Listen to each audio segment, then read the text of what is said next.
Welcome back, Indiana Sports Beat Radio here on this Monday.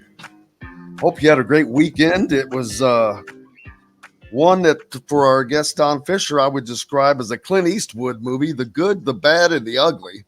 A little bit of all of that involved. With, of course, you weren't there for the men's or the men's soccer game and the women's basketball game, but the men's football and men's basketball were both a little scary. The football was of unbelievable excitement of what that offense was able to not only produce, but to come back from, keep showing some resilience. Unfortunately, defensively, they couldn't match that. And it was unbelievable that they allowed a backup quarterback to throw for over 300 first half yards. Well, over 500 yards for the ball game. I mean, 507 yards for a backup quarterback who did a great job. I mean, you got to give that kid credit. I mean, the week before, of course, he led him to a victory over Minnesota in the final minute and 25 seconds when he came on the field with 4 minutes, I think a minute and 25 left. And then he had a fourth down and 11, hadn't warmed up, threw a pass for, I think, 17 yards or 11 yards or something. He got a first down out of it, then threw another one for like 17. And then the next one he throws for 40-some yards for a touchdown, and they upset Minnesota in that ball game. He comes back as the starter this past week. He throws for 507 yards, 3 touchdowns. Illinois played really good offense throughout the game, and this kid was as solid as anybody you'd ever want to see. And they just played great. Indiana on the offensive side has their best ball game, and they were leading at one point 27-12 in this contest, only to give up 2 touchdowns in the final, less than 6 minutes of the first half to allow Illinois back in the game. It's 27-26 at halftime. And then in the third quarter, Illinois again takes over and continues that onslaught as they take their lead up to 39-27? I guess that was their biggest lead, 12 points. And then Indiana bounces back again. And to the offense's credit, they were able to get things done with both their running game and the passing game, because the running backs, I think, did a pretty good job. I thought Trent Holland was really effective, Josh Henderson as well. Unfortunately, Indiana just played so badly at the defensive end, especially the defensive backfield. It was frustrating. And the big play after big play after big play, once Illinois got it going, was what really scuttled Indiana's chances to win the contest. Yeah, I couldn't believe that they just could pick Indiana apart like that. And it looked like they were practicing in essence with the ease on which they were able to connect. Especially after, they played a great game against Penn State defensively, going against a team like that on the road, and played well enough to give Indiana a surprising win over Wisconsin. And then, man, it was like a totally different defense. Yeah, I mean, 2 good ball games in a row defensively, and then this. And the saddest part about this is that Indiana is no longer bowl eligible. So that momentum that they gained from the Penn State ball game to the win over Wisconsin, and then thinking that there's still a chance to become bowl eligible, that whole premise is gone now. And you wonder if this team can bounce back, even though they do have 2 trophies to play for, the old brass spittoon this week against Michigan State, and then the old Oaken Bucket against Purdue. And those games usually bring out some really intense practices and some good performances. But I just don't know if this team can be that resilient looking at 2 games at the end of the season when your hopes were for a bowl bid. Yeah, I was just going to ask, how hard of a job is it going to be to get this team up after the bitter disappointment? You lose your biggest apple Right. that you're chasing at the end of the year, and with most of these guys are not from Indiana, and so Right. the rivalries, so to speak, don't mean as much as they do to the fans. Right. And it's not a slight against them. It's just not being in that environment. You don't have that. But I do remember last year when they got that win at Michigan State. That was very surprising to me, because that they were able to to find that resilience to do that. So maybe they can match that again and then go up to Purdue and do the same thing. But it mentally is going to be a difficult challenge. No question. I think that's the biggest issue with this football team now is the mental side of it. Can they get into a ball game? Can they fight? Can they battle? We know that Tom Allen preaches this stuff all the time about being resilient, about being able to bounce back, those kinds of things. And to their credit, for a couple of ball games here back to back, they did that, even though they lost one of them.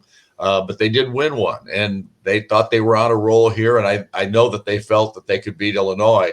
And had they played, if the defensive backfield would have played any kind of a game at all, I think that probably would have happened. But unfortunately, the defensive struggles that they had in stopping the passing game of Illinois was just, I don't want to say ridiculous, because it was shocking to see, because the defensive backfield hadn't played that poorly all year. Nope. On the basketball side of things, things were a little dicey early on as the Indiana took on the Army team that was scrappy, but they were giving Indiana all they wanted for most of this game.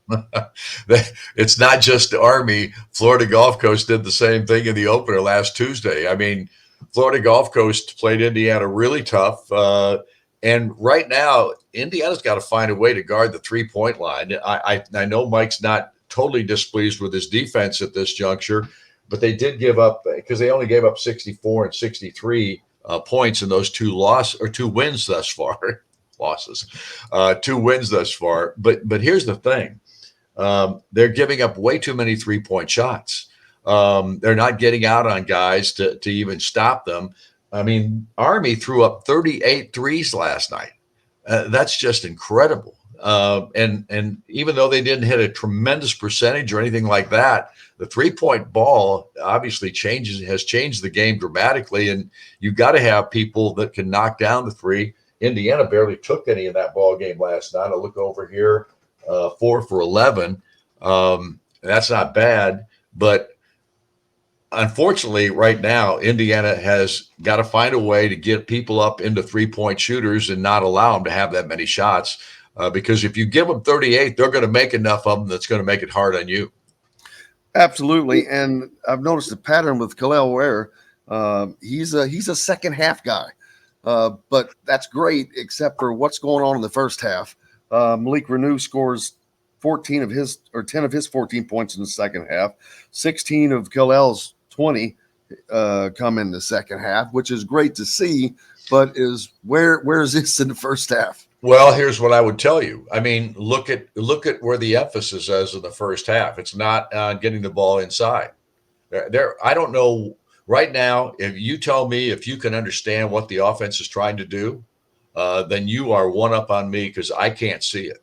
I mean, they don't look like they're cohesive at this point. They don't look like they're moving the ball to get people open. It looks to me like it's more the dribble stuff and try to find your shot or pass the ball then. And because they're not going inside as much as what we anticipated they might, especially when you've got two guys like Renew and Ware that both can score it down low. They come back in the second half, and what do? The first 2 or 3 baskets each time in the first 2 ball games, they have gone inside and got easy buckets. So I don't know at this point. And Mike, obviously, he changed things at halftime in both of these ball games. But he's not getting the play, I know, that he expected to get from several players at this point. And maybe the biggest enigma at this juncture is Mackenzie Mbako, because he's not getting as much playing time as you would anticipate for a guy that's supposed to be the best shooter on your basketball team. Last night, he played just over 15 minutes. The game before, just over 18. And this is supposed to be the best shooter in your ball club. And that's got to be something has to be hitting him, because when you are that level of a player, you expect to be able to play the kind of minutes you need to. Obviously, it's not working for him yet. He hasn't found his groove, and to sit for over half the game it's got to be sinking in. You would hope. Well, and why would he not be playing that much? Well, the reason we think is pretty simple: defense. You're not getting the job done defensively. Mike Woodson has said defense first, and if you're not going to play defense, you'll be sitting by me. And so my gut is defensive issues are the difference right now with Mbako's playing time. And they've got a massive game coming up, even before there's a game before New York, obviously, but you cannot ignore the fact that UConn is right around the corner, and UConn has hit the ground running, it seems like. So Indiana has to find their sea legs, I keep saying, sooner rather than later. Well, Wright State is also the next. That's the next man up game. Wright State on Thursday night this week, and Wright State is not a bad basketball program. They've got a good program. Obviously, they're out of the Horizon League, so it's a mid-major at best. But they got some players on that basketball team, and I know they lost their opener to Colorado State, but they still have veterans on their ball club, and they've got a couple of bigs that are pretty good from what I'm hearing. I haven't seen them play, but you can't take this team lightly. I mean, Army last night was shooting 31% when they came into Assembly Hall. We thought, oh, this is not going to be a problem. I thought they'd win by 40 points last night. And Army just battled them right down to the wire. And the reason was because of the three-point shot. They took 38 threes in that ball game last night, made 13 of them. Maybe that's not a great percentage, but that's the way to stay in the ball game. And they certainly did it last night against Indiana. And Gabe Cup's continuing to showing that he's going to be in the game at the end of the game. He is someone that has shown Mike Woodson that you can trust me. You can trust me with the ball. You can trust me with shooting. You can trust me to make good decisions for a freshman of all things. And he has really been a really important key to this team right now, as a matter of fact, in both of these games at the end. Right. I mean, last night, Indiana turned the ball over 18 times. That's way too many. So turnovers is an issue. They're not banging on the boards like you would expect. They won the board battle last night, 29-26 against Florida Gulf Coast. They also won the boards 33, or actually they didn't. They tied the boards 33-all. And the offensive rebounds is where both of these teams were better than Indiana. They were getting more offensive rebounds. So rebounding is an issue along with some of the three-point shooting defense.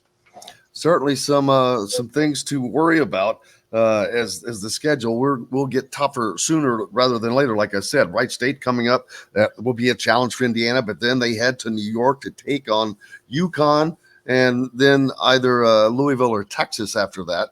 But those won't be, say you played Texas and UConn, that would be two tough back-to-back games. Oh, there's no question. Those will be difficult. Where are you anyway? In Florida? Yes, sir. What are you doing in Florida, man? I mean, I had a wedding to attend, unfortunately. No, you're on vacation. That's what you're doing. I wish. I wish. You should never set up a studio with the pool behind you and palm trees and all that kind of stuff. I mean, it just makes people mad. Oh, well, I try to bring them some joy once in a while. At least it lets them look like I'm let out of my cage every so often. Well, it doesn't bring joy; it brings envy. Well, it's not very often, I promise you. I understand.